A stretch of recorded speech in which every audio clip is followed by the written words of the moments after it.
All right, welcome. In this video, we're going to discuss how pressure altitude relates to your altimeter settings. Where this is going to be important is when you're calculating your takeoff and landing data, touch and go data, or so on and so forth. So on the left side here in this column, we're going to discuss a few rules that you need to keep in mind before we start doing our calculations and before we start understanding our calculations.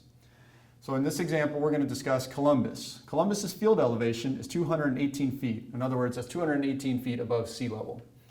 Now, let's say we have an altimeter setting today of 2992, or the standard atmospheric pressure.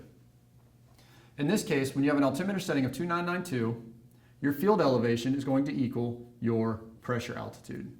Now, this is the case for any other airfield you may go to. Let's say you have a field elevation of 450 feet, and at that airfield, the altimeter setting is 2992. Your pressure altitude would then equal 450 feet. All right, let's go to this second section here. Keep in mind that when the altimeter setting increases, your pressure altitude will decrease. And when your altimeter setting decreases, your pressure altitude will increase. So that's going to help us understand when we do some calculations here in the next examples. And lastly, every 0.01 on your altimeter setting is going to equate to 10 feet. So just keep that in mind when we start doing a little bit of math here in a second. All right, so next we're going to do two examples of altimeter settings above and below the 2992. So for this first one, let's say Columbus has a an altimeter setting of 3014.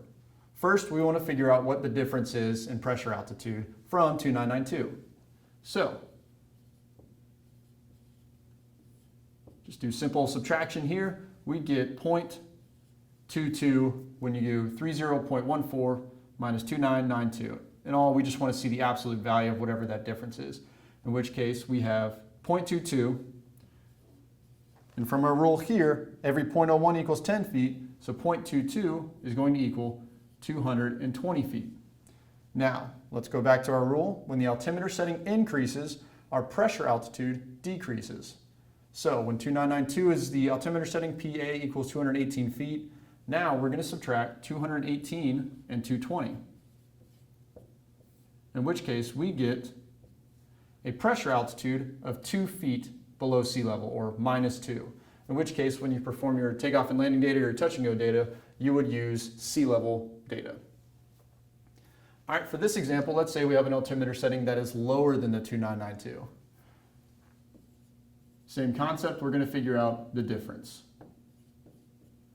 Now, because it's a negative, it doesn't really matter. All we want to remember is that when the altimeter setting decreases, our pressure altitude increases.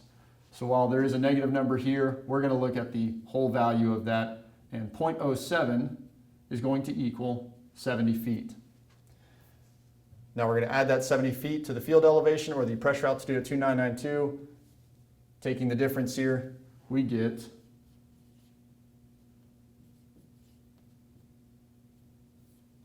288 feet. In which case, for our takeoff and landing data or touch and go data, we would still run it for the 500-foot column or section. Change that here.